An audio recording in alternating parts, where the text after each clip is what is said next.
how about how about how important is credit as someone that is traveling to United States? I feel like I keep saying United States because that is where my experience lies, and by no means I'm a financial advisor, so take it for what it's worth. This is coming from my experience, um, but I would say in the United States, credit scores are very, very important. No matter, like, think about this. 5 years from now, like today, you're starting with your undergraduate degree. 5 years from now, say you have graduated and you're looking for a job, there is a high chance that your employer will have your credit score run, um, so that they can verify that you're a financially responsible person. Isn't that strange? Well, that's so it is that important. Credit scores are that important. But what is even a credit score to begin with? So it's a combination of factors that results in what is called a credit score. There are three different agencies that kind of keep track of your financial behavior. TransUnion, Equifax, and Experian. Again, you don't have to know this. You just have to know that there are three agencies that literally track your behavior, financial behavior, or how you manage your finances. If you, like, say, if you don't pay your bills on time, they will know about it. If you have ever defaulted, or if you have not been able to make a payment, or, like, say, uh, simple things like if you say got a parking ticket and you did not pay your parking ticket, there, like, it could impact your credit scores. If you did not pay your tuition fees on time, it could impact your credit score. So all these are things that your credit agencies might be tracking, and they have a certain range. I think it's like 300 to 850 or something. The higher you are, the better you are considered. The more responsible you are considered in terms of financial, how you manage your financials, or how you behave around with your money, right? So you don't care. You probably don't care about all of this until you have really come to the country, and then to watch out for these sort of videos. And there are going to be plenty of videos around this topic.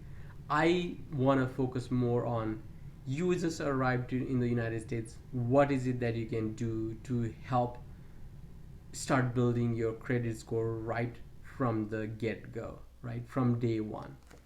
Um, this is so still, it is 2022 when I'm making this video, and I think this is still true because it was true in 2013 when my wife came to the United States.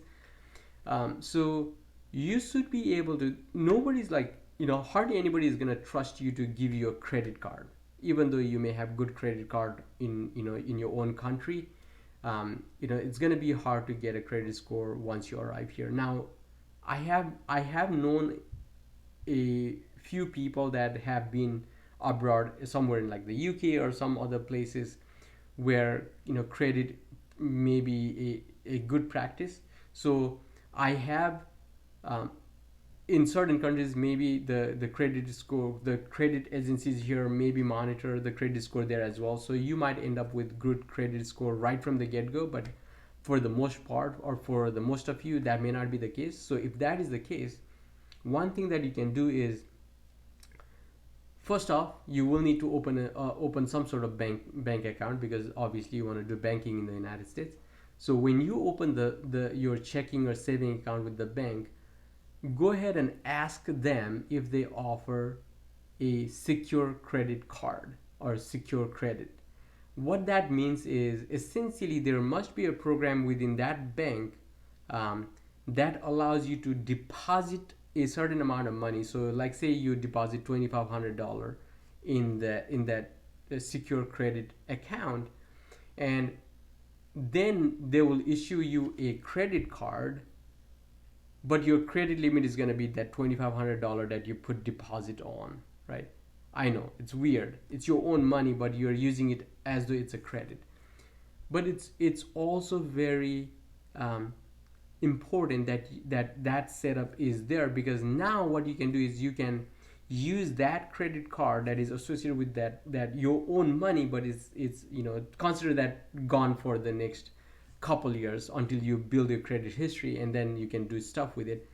Then you also get that money back. By the way, it's not for the bank to take. That is a deposit. So once you put that 2,500 deposit, now I can use my credit card, with the credit limit of 2,500. Now you don't want to go hit 2,500. That's never suggested. Like say you should keep a cap of like $300, $500, whatever. I think there is a math to it. I think maybe like 10% of the total amount or the credit limit for that balance. If none of this is making sense, I'm sorry, but it's worth taking a look at this video multiple times to understand. But if you go to your bank and say, I want to open a secure deposit, I want to open a secure credit card, do you have that? They may or may not know, so you may have to explain, I don't have credit history in this country. I want to create a credit record. I want to do it the best way that you guys know how. And they will probably suggest something along the lines of what we're discussing here, which is a secure credit. So deposit $2,500, they will give you a card, and then use that card in whatever places you want to. But you should never exceed a certain amount. Always keep a limit. Like don't exceed beyond like 5% or 10%, whatever. Again, I'm not a financial advisor here, but just know that you don't want to hit 2,500 or go over 2,500. Worse. Now, once you start using that card, you want to make sure that your payments are happening on time, right? There's a due date for each of your payment. You have to make that payment. Even if you can't make the full payment, like say for that given month you spend $300, but you don't happen to have $300, there's something called the minimum balance that you need to pay. Like say if your minimum balance is $25, at least make sure you pay $25. That way you don't get hit with the late fee, and you don't get charged. You don't get your records don't indicate that you have been late in your payments. That's the most important part. I wouldn't mind paying the fees, but it does impact your credit history, which is the same thing that you're trying to build anyways. So that's what I suggest. Go to a bank, create a secure deposit, and then run your credit card that is associated with that secure deposit. But then also have your bank, your checking account which you can use to do transactions that are more than, once you exceed that threshold, you still want to do transactions, use your debit card for that matter, right? One other thing, the first thing most people are inclined to do when you visit, like say a given country, is you need a phone. You need a phone connection. You need a data plan, or you need a talk data, voice data, text plan, right? Your first immediate inclination may be to go to a relative or find a friend who actually already has been in the country, and then have them open, or help them open an account under their name, and then just give you the phone number, just the number that you need to use. That is not helping you build your credit history, okay? And for you to build a credit history, what I really suggest is for you to get your own phone line, it will, because you don't have a good credit history, it's probably the company that will give you the phone service will probably charge you something called a secure deposit. They will probably keep a secure deposit of $300, because again, you don't have a credit history with the company, or you don't have a good credit history overall. So they might charge you a security deposit, but in the long run, that is worth it, because this gives you an opportunity to have a phone that you can make a payment on month after month.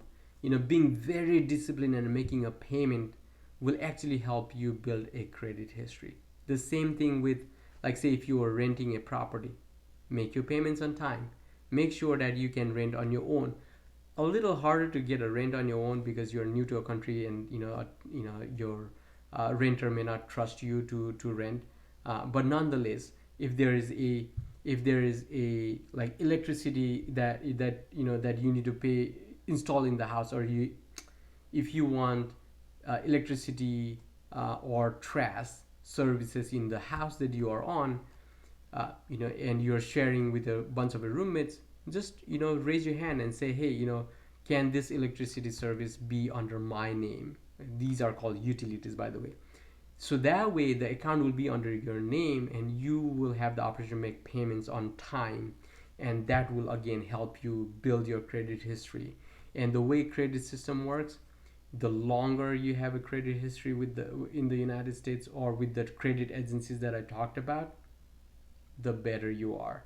And so 5 years or 7 years or 10 years down the road, when you get ready for bigger purchases, like say you're buying a brand new car or a house, the your credit history is what they will check to assess whether you are really credit worthy and you're worth giving the money to, that the bank really owns, right? So that's something that I wanted to talk about. Again, if you have any questions, comment below, and I would love to be able to respond. Again, this is a financial topic. By no means am I a financial advisor, so I'm talking from my own experience. I hope this is helpful. If this is helpful, please share, subscribe, hit the bell button for more videos, but do give me a thumbs up. But thank you for hanging around and following my videos along. If you have any questions, please comment below. I know I'm not able to respond in a short video all the questions that you may have brewing in your mind, but if you do have questions, please comment below and I'm happy to respond to your question, or someone else that knows better will respond to your question.